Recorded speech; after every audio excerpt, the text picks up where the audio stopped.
Nung nag-umpisa ang Maniac Cars, sabi sa akin ni Sir Fred, Kuya Mami, sabi niya, mag-shoot tayo ng ganito, ganyan, ng sports car. Then, i-upload natin. Sabi ko, excited to, may thrill Sabi ko, sige, sabi ko.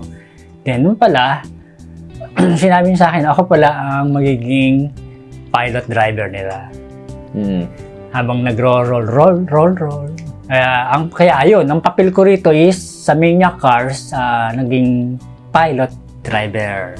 Lahat naman ng sinyot ng Maniac Cars is may kanya-kanyang kwento kung about sa kanilang mga experience sa sasakyan, dream car nila.